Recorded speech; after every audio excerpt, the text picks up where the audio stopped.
Hi everyone, welcome to the weekly astrology and pick a card based on your astrological signs element. This is for the 7th to the 13th of September. These are the cards for this week, so I'm just going to go through, mention what the piles are. So the first pile is going to be for the fire signs, so that will be Aries, Leo, Sagittarius. The second pile is for the air signs, Gemini, Libra and Aquarius. The third is for Pisces, Scorpio and Cancer. And the last pile is for the patient earth signs, Taurus, Virgo and Capricorn. All right, you guys. So this week there's a lot going on with the astrology. I'm just going to run through that. Oh, I'm also going to do the astro dice. I actually forgot them last week, or I chose not to use them. I can't remember last week, but I am using them this week. I've just got 2 of them. And if you'd like to book a reading, please go to my online store. You can still order. It's just that you do have to be patient. It is a minimum wait of 7 to 8 business days, up to about 15, 16 business days for an online order, that is. Okay.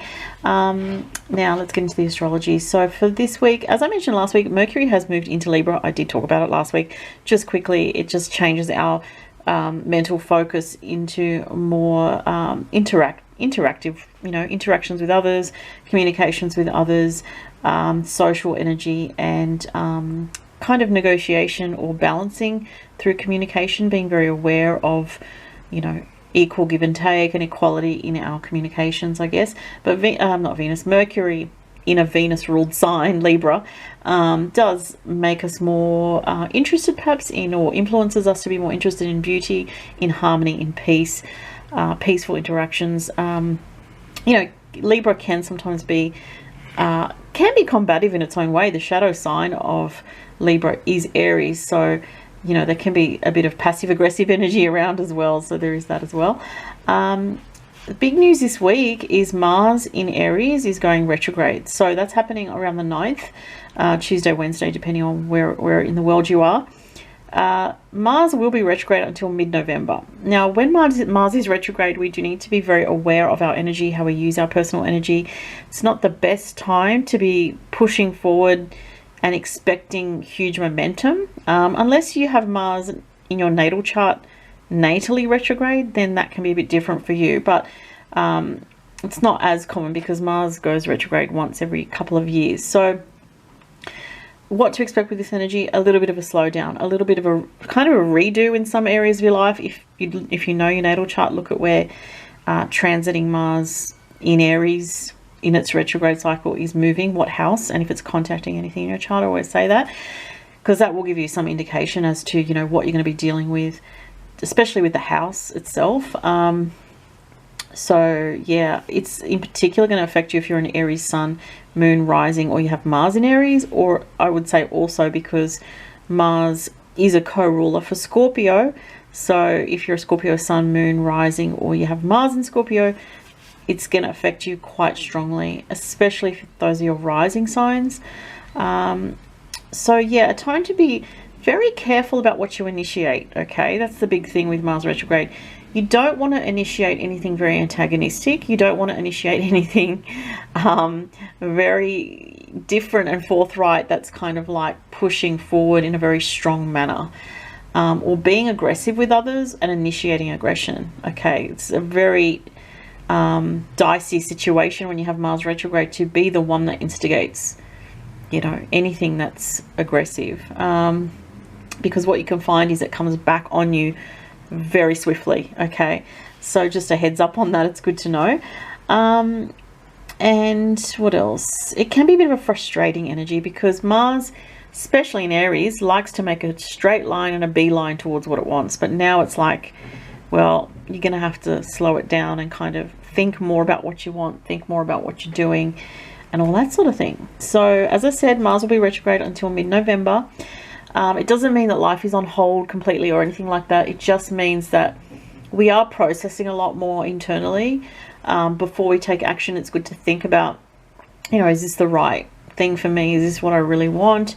And if things are not moving forward, understanding that Mars is retrograde will probably allow you to have a little bit more patience. Fingers crossed on that. I think it's particularly difficult in Aries because of the nature of Aries. With Mars and Aries, they just want to go forward very directly, very straightforward, and to feel held back in that can be a bit difficult. Excuse me. Also, what do I want to say about that? Something else. Yeah, it's as I said, the biggest sort of caution I'd say with that is just do not initiate something that you're like, oh, this could be trouble. It probably will be if you feel that intuitively. All right. So next thing is on the weekend, there's a few different things happening. Firstly, on Sunday, Jupiter actually goes direct. That's good news. So it's Jupiter is, you know, still in Capricorn, not the best energy. I'm not really a fan, even though I've got a lot of Earth in my chart. So it honestly hasn't been bad for me personally. Anyone that's got a lot of Earth, you've probably found this year to be pretty productive in terms of achieving things like goals, work-related career stuff. But not Mars, Jupiter is in fall in Capricorn, as I've mentioned many times before. But on the 12th, 13th, it goes direct, which helps to, you'll notice it as kind of a little bit of a subtle lift up, just a little bit there. You know, you've got to wait for it to sort of build momentum as it starts to, you know, move forward more. But it kind of strengthens one's energy in practical matters, in career, financial, because it is Capricorn, where you've been kind of laying the groundwork in the past few months in its retrograde cycle. You can now kind of strengthen those things. All right, so it's not a quick moving energy like Mars. Obviously Jupiter is an expansive energy, it's an energy of growth, but it's slowed down by being in Capricorn, so we can't really expect miracles. But you know, as I've been saying, Jupiter is going to Aquarius at the end of this year, which I'm really looking forward to. I did make a video about that on my other channel. If you haven't seen it yet, I made it a little while ago, probably about a month or so ago at least, about Jupiter and Aquarius. If you haven't seen that, check it out on my channel, Starlight Oracle, which is a separate channel, where I talk about Jupiter into Aquarius just a bit in general and for all signs. But that is good news that this weekend Jupiter's going direct, so we will feel a little bit of energy moving forward, you most likely in career area, financial, life structure. But again, look at where Jupiter is transiting in your natal chart. Jupiter in Capricorn's transiting, because that's going to show where you're going to experience a bit more momentum. The biggest things this week is the Mars retrograde, as I said, and Jupiter direct. Next week we have a new moon in Virgo, so that's an interesting energy. I'll talk about it next week. So let's look at the cards. So firstly, fire signs. Okay, so this is for Aries, Leo and Sagittarius. Oh wow, you guys have rainbow blessings. Blessings are showering your life. Wow, what a great card for the fire signs. I love that. It looks like something unexpected positive is happening this week. Oh look, we have Sagittarius. I love it when that happens. Look at the bigger picture. Full moon in Sag. So again, I always say if the element comes up, which it often does for that particular pile that the element is based on, and a particular sign is mentioned, there could be a special message here for the Sagittarians of something really great happening. But just generally for the fire signs, it is a good energy. You do have the Eight of Swords, however, so it could indicate that you've been feeling a bit mentally stuck, fire signs, and a bit sort of like not sure what's next. In particular for Sag, because your planet Jupiter has been retrograde, but you might notice this week that things start to feel better actually for Sagittarians too with Jupiter direct. But the Eight of Swords with these cards could be saying that you're coming out of a period of feeling mentally constrained or feeling a little bit trapped about a particular issue. The advice is look at the bigger picture this week. So getting out of the smaller mind where you might be feeling trapped and looking at bigger picture issues in the world or in your own life, or bigger patterns. But there is something really nice happening for, I mean, look, I always say these are not personal readings, they're general. So, but I would say for fire signs, there's good energy for you this week with this card. The Astro dice, oh my gosh, Sagittarius first house. Wow, I can't believe that. That for the fire sign, Sagittarius gets mentioned twice.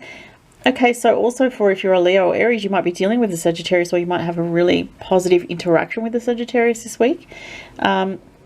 Or you may have, because it's the first house of self and path and life direction, the fire signs might be having your path open up this week. There may be something happening there for the fire signs that's quite exciting. There's potential. Also, you may be feeling better physically, because Sagittarius in the first house can feel like a bit of buoyancy. Also, you may want to watch indulgence, because Venus is in Leo, and that could be making the fire signs feel a little bit indulgent. So just be a bit careful with that energy, because that might be, you know, as the saying goes, something about, oh my god, I had it and then it's just gone. I've done so many readings today, so my mind's a little bit all over the place. But the saying was something like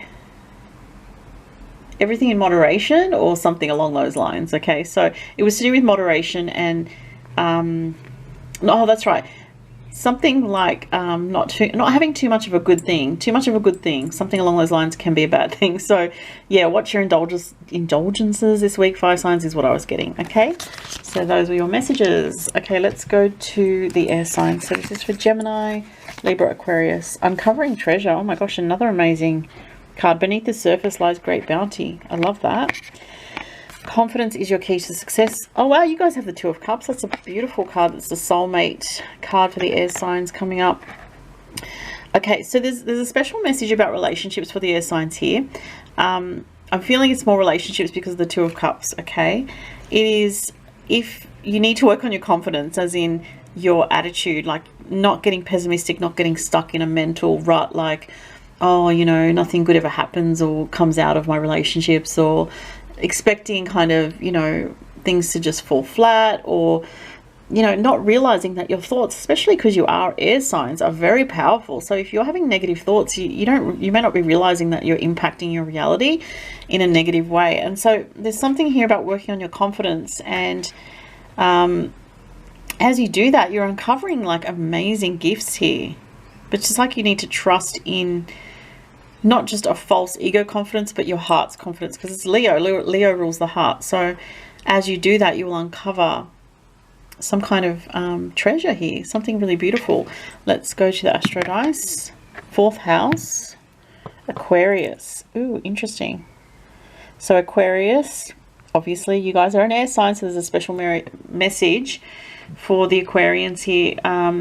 Could be Aquarius, Sun, Moon, or Rising. 4th house is your deeper feelings, your deeper knowing. So listening to your intuition is super important at the moment for the air signs. And I feel like I've said that before.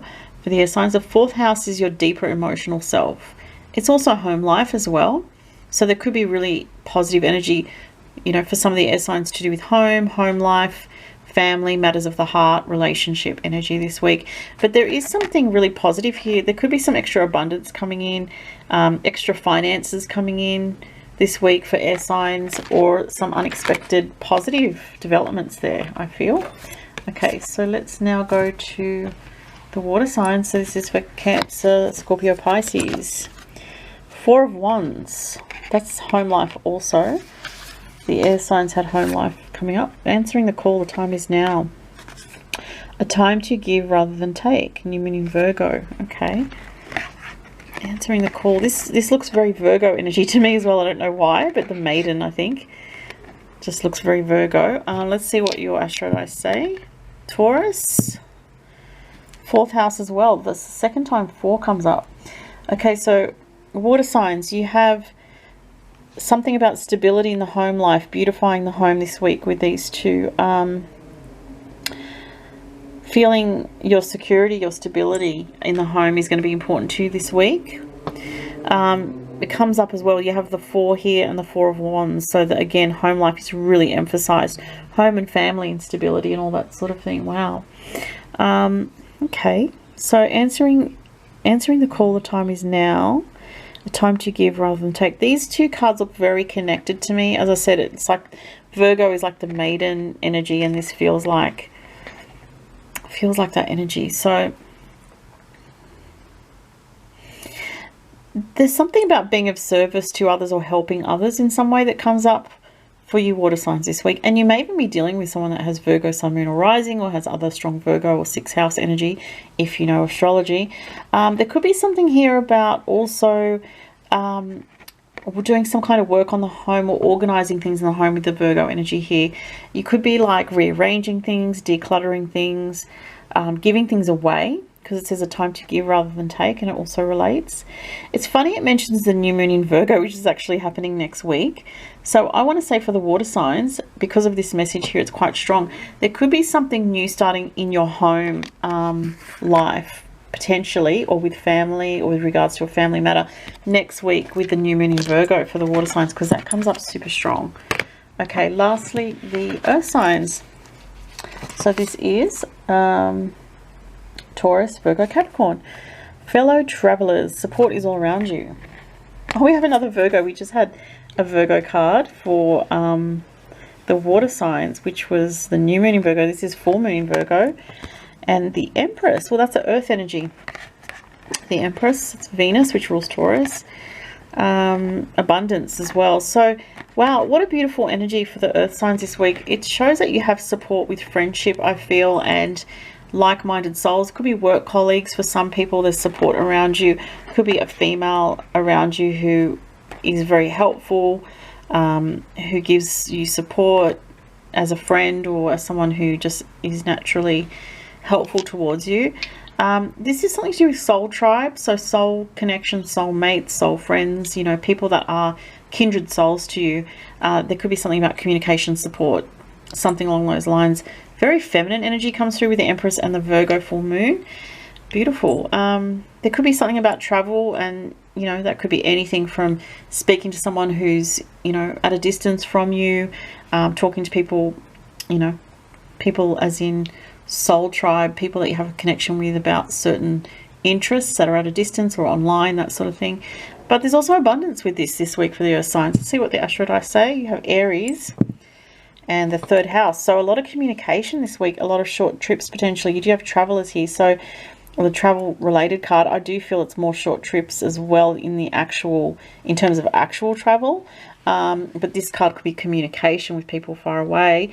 But the Aries and the third house energy could just mean that you're doing a lot of errands this week. You've got a lot to do this week. You're quite busy, and you're, you know, that's Virgo energy too, quite busy this week, looking after people or looking after family or just taking care of, you know, day-to-day stuff that you need to take care of this week. Could be quite a busy week, I'm feeling, for the earth signs this week. But there is something really nice here. All these cards are beautiful, and there's a strong energy of support and abundance around the earth signs this week. Thank you so much, guys. Have a wonderful week, and talk to you next week. Bye.